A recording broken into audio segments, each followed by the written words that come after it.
Bulletin में पूरे जग की खबर, जिस पर रहे सिर्फ आपकी नजर, कोशिश हमारी साथ आपका।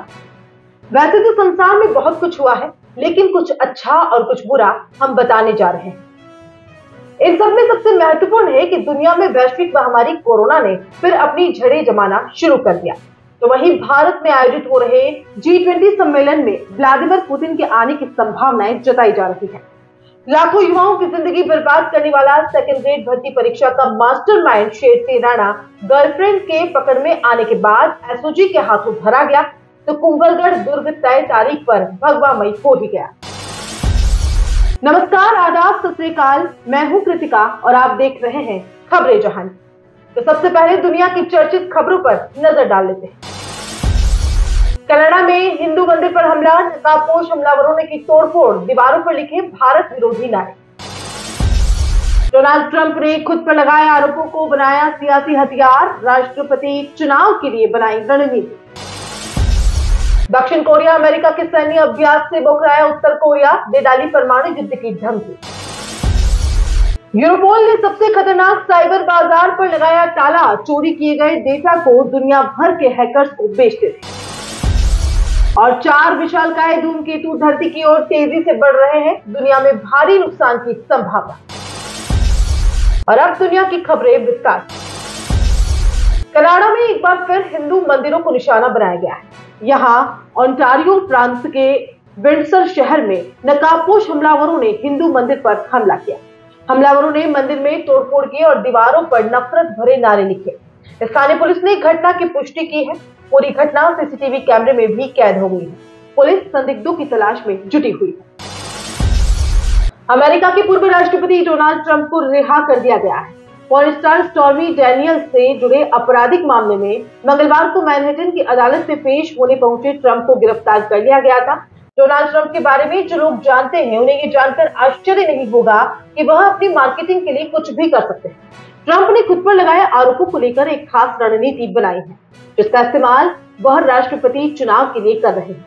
उनकी वेबसाइट पर एक टी शर्ट लॉन्च की गई है जिस पर लिखा है नो गिल्टी। आपको बता दें कि इस टी शर्ट की बिक्री उनके मैनहट्टन कोर्ट में पहुंचने के कुछ ही मिनटों बाद शुरू हो गई। उत्तर कोरिया ने गुरुवार को अमेरिका और दक्षिण कोरिया पर गंभीर आरोप लगाया है। उत्तर कोरिया ने कहा कि दोनों देश अपने संयुक्त सैन्य अभ्यास के माध्यम से हमें उकसाने की कोशिश कर रहे हैं। उनकी यह हरकत तनाव को परमाणु युद्ध के कगार तक पहुंचा सकती है। स्थानीय मीडिया के मुताबिक इसके विरोध में उत्तर कोरिया ने आक्रामक कार्रवाई के साथ जवाब देने की कसम खाई। अंतर्राष्ट्रीय सुरक्षा विश्लेषक चू जू योन ने टिप्पणी के हवाले से बताया कि अमेरिका और दक्षिण कोरिया के बीच सैन्य अभ्यास ने तनाव को और बढ़ाने का काम किया है। अंतर्राष्ट्रीय पुलिस ने सबसे खतरनाक बाजार को हटा दिया है, जो दुनिया भर में हैकर्स को लोगों का डाटा चोरी कर बेचता था। 17 देशों को शामिल करते हुए ऑपरेशन को अंजाम देने वाली कानून प्रवर्तन एजेंसी ने मंगलवार को जेनेसिस मार्केट को बंद कर दिया और इसके बुनियादी ढांचे को जब्त कर लिया गया। अमेरिकी अंतरिक्ष एजेंसी नासा धूमकेतु पर लगातार नजर रखती है। ताजा खबर यह है कि नासा को 4 विशालकाय धूमकेतु का पता चला है जो धरती की ओर तेजी से बढ़ रहे हैं। नासा के वैज्ञानिकों के मुताबिक ये विशालकाय चट्टान धरती से 41,90,000 किलोमीटर की दूरी से गुजरेगी। नासा ने पृथ्वी के करीब आने वाले एस्टेरॉइड की लिस्ट जारी की है। शुद्ध ग्रहों, धूमकेतुओं और उल्काओं से मिलकर बने ये छोटे आकाशीय पिंड धरती को भारी नुकसान पहुंचा सकते हैं। अच्छी बात यह है कि अब तक के अधिकांश धूमकेतु धरती से बहुत दूरी से गुजरते हैं। 4 अप्रैल को 92 फीट लंबाई वाला एक शुद्ध ग्रह पृथ्वी से 14 लाख किलोमीटर के दायरे से गुजरा। एक और शुद्ध ग्रह लगभग एक बस के आकार का 5 अप्रैल को पृथ्वी के पास से केवल 5,68,000 मील के संकीर्ण अंतर से गुजरेगा। अब नजर देश की प्रमुख खबरों पर। भारत में G20 शिखर सम्मेलन में भाग ले सकते हैं पुतिन, क्रेमलिन ने जताई संभावना। देश में कोरोना के मामलों ने पकड़ी रफ्तार, 24 घंटे में 5,353 केस, यह बीते 195 दिनों में सबसे ज्यादा। नीतीश ने ओवैसी पर किया पलटवार, खोले पुरानी राज, बिहार का सियासी खेला चरम पर। और नरेंद्र मोदी ने भाषण में पार्टी की स्थापना से लेकर अब तक के सफर का किया जिक्र, विपक्षी दलों पर भी साधा निशाना। और अब खबरें विस्तार से। रूसी राष्ट्रपति व्लादिमीर पुतिन G20 शिखर सम्मेलन में भारत आ सकते हैं, लेकिन अभी तक कोई फैसला नहीं किया गया है। क्रेमलिन के प्रवक्ता दिमित्री पेस्कोव ने सोमवार को संवाददाताओं को यह जानकारी दी। यह पूछे जाने पर कि क्या भारत में शिखर सम्मेलन में पुतिन की भागीदारी पर विचार किया जा रहा है, तो क्रेमलिन के प्रवक्ता ने कहा कि इससे इनकार नहीं किया जा सकता है, लेकिन अभी तक कोई निर्णय नहीं किया गया। 13 मार्च से शुरू हुए संसद के बजट सत्र के दूसरे चरण में विपक्ष और सत्ता पक्ष के हंगामे के कारण लोकसभा और राज्यसभा में बार बार व्यवधान हुआ। दोनों सदनों की कार्रवाई ठीक तरह से नहीं चल पाई। बजट सत्र का पहला चरण 31 जनवरी को राष्ट्रपति के अभिभाषण से शुरू हुआ था। बजट सत्र का दूसरा चरण 6 अप्रैल तक ही निर्धारित है। देश में कोरोना के मामलों ने रफ्तार पकड़ ली है। बताया जा रहा है कि पिछले 24 घंटों में देश में कोरोना के 5000 से ज्यादा यानी 5335 मामले सामने आए। यह आंकड़ा बीते 195 दिनों में सबसे ज्यादा है। इससे पहले पिछले साल 23 सितंबर को 5383 मामले सामने आए थे। इसी के साथ देश में सक्रिय मामलों की संख्या 25,587 हो गई है। इस दौरान 13 लोगों की जान गई है। इनमें कर्नाटक, महाराष्ट्र में 2 और केरल, पंजाब में 1 मरीज की मौत हुई। केरल ने 7 पुरानी मौतों को भी सूची में अपडेट कराया। देश में अब तक 5,30,929 लोग कोरोना की वजह से जान गंवा चुके हैं। बिहार में हिंसा थमने के बाद अब राजनीतिक आरोप प्रत्यारोप का दौर शुरू हो गया है।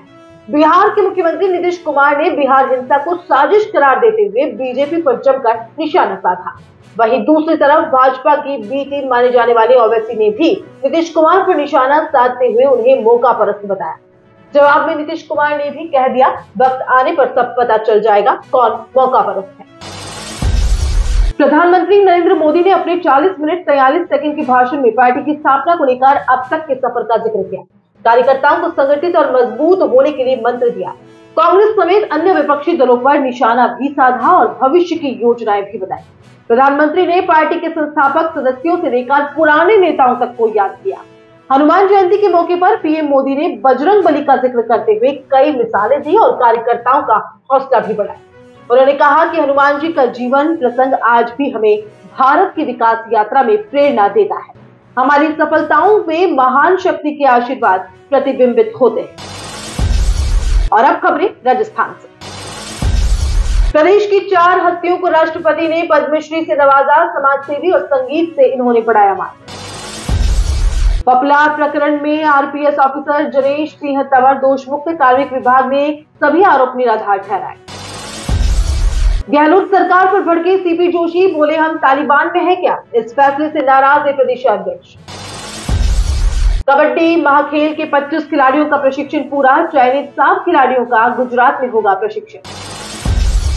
और गहलोत वसुंधरा के बाद पीसीसी चीफ डोटासरा को हुआ कोरोना। प्रदेश में 61 नए संक्रमित मिले। अब खबरें विस्तार से।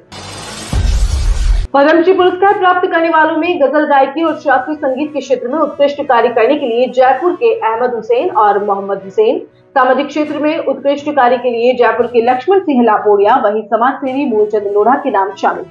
नई दिल्ली के राष्ट्रपति भवन में आयोजित पद्म पुरस्कार को 2 संस्करणों में प्रदान किया गया। इस दूसरे संस्करण में बुधवार को सामाजिक कार्य, सार्वजनिक जीवन, विज्ञान, अभियांत्रिकी, व्यापार, उद्योग, मेडिसिन, साहित्य, शिक्षा, खेल, सिविल सेवा और कला के क्षेत्र में उत्कृष्ट कार्य करने वाली नामचीन हस्तियों को देश के सर्वश्रेष्ठ नागरिक पुरस्कारों पद्म विभूषण, पद्म भूषण और पद्मश्री से सम्मानित किया गया। राजस्थान सरकार के कार्मिक विभाग ने राज्यपाल कलराज मिश्र की अनुमति के बाद राजस्थान पुलिस सेवा के अधिकारी जनेश सिंह तंवर को पपला गुर्जर प्रकरण में झूठे आरोप लगाकर 16 सीसी के नोटिस तहत निलंबित करने के मामले को अब गलत माना है और इस प्रकरण को समाप्त करने का निर्णय किया है। कार्मिक विभाग के संयुक्त शासन सचिव राजेंद्र सिंह कविया ने उनके सभी आरोपों को निराधार बताकर इस प्रकरण को समाप्त करने के आदेश जारी किए हैं। कार्मिक विभाग के आदेश के बाद ऑफिसर जनेश सिंह तंवर को पदोन्नति का लाभ प्राप्त हो सकेगा। इसके अलावा उन्हें आरपीएस की सुपर टाइम स्केल भी मिल सकेगा। राजस्थान सद्भावना वाला प्रदेश रहा है। यहाँ हर धर्म के लोग अपना त्योहार बड़ी धूमधाम से मनाते हैं, लेकिन राजस्थान का दुर्भाग्य है कि यहाँ हनुमान जयंती और रामनवमी नहीं मनाने दी जाती। शोभा यात्रा पर पूरी तरह से रोक लगा दी जाती है। इस तरह के आदेश को देखते हुए लगता है कि हम राजस्थान में हैं या तालिबान में। ये बात भाजपा प्रदेश अध्यक्ष सीपी जोशी ने प्रदेश की कांग्रेस सरकार को निशाना बनाते हुए कही। वे बुधवार को भाजपा प्रदेश कार्यालय में पूर्व प्रदेश अध्यक्ष स्वर्गीय डॉक्टर ललित किशोर चतुर्वेदी की पुण्यतिथि कार्यक्रम में उपस्थित हुए। कबड्डी महाखेल में 25 खिलाड़ियों के प्रशिक्षण के बाद चुने गए 7 खिलाड़ी गुजरात में लेंगे प्रशिक्षण। यहां से चुने गए श्रेष्ठ खिलाड़ियों को नेशनल सेंटर फॉर एक्सीलेंस देगा निःशुल्क प्रशिक्षण। उन्हें मिलेगा राष्ट्रीय स्तर पर खेलने का अवसर। भाजपा के राष्ट्रीय प्रवक्ता और जयपुर ग्रामीण सांसद कर्नल राज्यवर्धन राठौड़ के संरक्षण में हुए जयपुर महाखेल कबड्डी के सफल आयोजन के बाद चुने गए 25 खिलाड़ियों को पूर्णिमा यूनिवर्सिटी में चल रहा प्रशिक्षण पूर्ण हुआ। प्रशिक्षण के दौरान इनमें से 7 कबड्डी खिलाड़ी अजय ढाका, लोकेश घोसलिया, कानाराम चौधरी, जसवंत यादव, प्रवीण चौधरी, नितेश चौधरी और माइकल चौधरी का चयन हुआ। राजस्थान कांग्रेस प्रदेश अध्यक्ष गोविंद सिंह डोटासरा ने खुद ट्वीट कर अपने कोरोना संक्रमित होने की जानकारी शेयर की है। डोटासरा एक दिन पूर्व तक सैकड़ों कांग्रेस कार्यकर्ताओं और नेताओं से मुलाकात कर रहे थे। सोशल मीडिया पर उन्होंने अपने निवास पर डेलीगेशंस के साथ मुलाकात की कुछ तस्वीरें भी पोस्ट की हुई है। ऐसे में संपर्क में आए लोगों के जरिए ही उन तक कोविड पहुंचा है। डोटासरा लगातार एक्टिव रहकर कांग्रेस संगठन की मजबूती के लिए काम कर रहे हैं। संगठनात्मक नियुक्तियों के साथ ही आगामी कार्यक्रम और दौरे अलग अलग जिलों में तय किए जा रहे हैं। ऐसे में कुछ दिन डोटासरा को आइसोलेशन में रहना होगा, इसलिए डोटासरा ने सभी से सावधान रहने की अपील भी कर दी। और अब खबरें मेवाड़ से। कुंभलगढ़ की प्राचीर पर लहराए भगवा झंडे, खूब लगे बजरंगबली के नारे। आखिर पकड़ा गया पेपर लीक मामले का मास्टरमाइंड शेर सिंह मीणा। 4 लाख इनामी बदमाश गर्लफ्रेंड के पकड़ में आने के बाद हुआ कमजोर। मंशापुर हनुमान मंदिर पर लगा भक्तों का तांता। लक्षराज सिंह मेवाड़ ने शोभा यात्रा को दिखाई हरी झंडी। अखिल भारत वर्षीय माहेश्वरी युवा संगठन ने रचा इतिहास। ऐतिहासिक सफलता के साथ संपन्न हुआ राष्ट्रीय युवा कुंभ। और सांडों के आतंक से परेशान हिरनमगरी के रहवासी आए दिन होने वाले हादसे बने आफत। अब खबरें विस्तार से। ऐतिहासिक कुंभलगढ़ दुर्ग पर तय तारीख पर आखिरकार भगवा झंडे लहराए दिए गए। आपको बता दें कि हिंदू नववर्ष के दिन उदयपुर के महाराणा भोपाल स्टेडियम में आए बागेश्वर धाम सरकार के पंडित धीरेन्द्र शास्त्री ने कुंभलगढ़ में भगवा फहराने की बात मेवाड़ के पागलों को संबोधित करते हुए कही थी। उसके बाद कुछ युवा पहुंचे भी, जिन्हें पुलिस ने हिरासत में लिया था। उसके बाद से ही प्रशासन के इस कदम की कड़ी आलोचना हो रही थी। वहीं व्हाट्सएप पर एक मैसेज भी खूब वायरल हुआ, जिसमें 6 अप्रैल को चलो कुंभलगढ़ लिखा हुआ था। हनुमान जयंती के दिन सूरज की पहली किरण के साथ ही कुंभलगढ़ दुर्ग पर दर्जनों भगवा झंडे लहराते हुए युवा दिखाई दिए। साथ ही बजरंगबली के जयकारे भी खूब लगाए गए। रीट भर्ती परीक्षा के मामले में फरार चल रही mastermind vice principal Sher Singh Meena को एसओजी ने गिरफ्तार कर लिया। शेर सिंह पर भूपेंद्र सारण को 1 करोड़ रुपए में पेपर बेचने का आरोप है। दरअसल जयपुर के चोमू स्थित दोला का वास निवासी शेर सिंह मीणा आबू रोड के सरकारी स्कूल में पोस्टेड है और पेपर लीक मामले में नाम आने के बाद से फरार चल रहा है। फिलहाल जेल में बंद एक और मास्टरमाइंड भूपेंद्र सारण ने पूछताछ के दौरान शेर सिंह से 4 पेपर खरीदने का खुलासा किया था। इसके बाद से शेर सिंह को पकड़ने के लिए पुलिस लगातार दबिश दे रही है। अब जल्द ही शेर सिंह को उदयपुर लाया जाएगा, जहां पुलिस पेपर लीक मामले से जुड़े हर पहलू की बारीकी से पूछताछ करेगी। हनुमान जन्मोत्सव के मौके पर उदयपुर में मंशापुर हनुमान मंदिर में भव्य आयोजन हो रहे हैं। यहाँ कई वर्षों से चली आ रही परंपरा को जीवंत रखते हुए श्री मंशापुर मित्र मंडल द्वारा 1111 मीटर की मेवाड़ी पगड़ी हनुमान जी को धारण कराई जाएगी। हनुमान जी की इस पगड़ी की शोभा यात्रा निकाली जा रही है, जिसके बाद ये पगड़ी हनुमान जी को धारण कराई गई। शोभा यात्रा रवाना होने से पहले मेवाड़ के पूर्व राज परिवार के सदस्य लक्षराज सिंह मेवाड़ भी श्री मंशापुर हनुमान जी के दर्शन को पहुंचे। लक्षराज सिंह मेवाड़ ने हनुमान जी की विशेष पूजा अर्चना की और भगवान को भोग भी लगाया। इस दौरान मंदिर में मौजूद पुजारियों ने भी विधि विधान से पूरा पूजन संपन्न कराया। पूजन के बाद लक्षराज सिंह की मौजूदगी में शोभा यात्रा की शुरुआत हुई। भिलवाड़ा में अखिल भारतीय माहेश्वरी युवा संगठन द्वारा राष्ट्रीय युवा कुंभ का लगभग 3000 से अधिक युवा साथियों और समाज बंधुओं की उपस्थिति में आयोजन किया गया। राष्ट्रीय युवा कुंभ की शुरुआत श्रीनाथ जी का अभिषेक ध्वजा मनोरथ के साथ तथा मुखारविंद पर शाही अभिषेक के साथ किया गया। एक साथ 7 स्थानों पर शाही अभिषेक किया गया। राष्ट्रीय युवा कुंभ का उद्घाटन महासभा के सभापति श्री श्याम सुंदर सोनी के मुख्य आतिथ्य में हुआ। वहीं महिला संगठन के अध्यक्ष मंजू बांगर, निवर्तमान अध्यक्ष आशा माहेश्वरी, युवा संगठन के पूर्व राष्ट्रीय अध्यक्ष रमेश तापड़िया, राधा किशन सोमानी, युवा संगठन के राष्ट्रीय अध्यक्ष राजकुमार कालिया भी बतौर अतिथि मौजूद रहे। उदयपुर के पानेरियों की मादड़ी सरकारी स्कूल के बाहर आवारा सांडों का आतंक बढ़ता ही जा रहा है। ऐसे में स्कूली बच्चों और रहवासियों की जान पर भी खतरा मंडरा रहा है। हाल ही एक घटनाक्रम तो सीसीटीवी में भी कैद हुआ, जिसमें 3 सांड आपस में भिड़ गए, जिन्हें छुड़ाने के लिए क्षेत्र के जागरूक युवा नरेंद्र मिनारिया को कड़ी मशक्कत का सामना करना पड़ा। इस मामले में नगर निगम को भी कई बार चेताया गया, लेकिन निगम हमेशा की तरह कुंभकर्णी नींद में सोया हुआ है।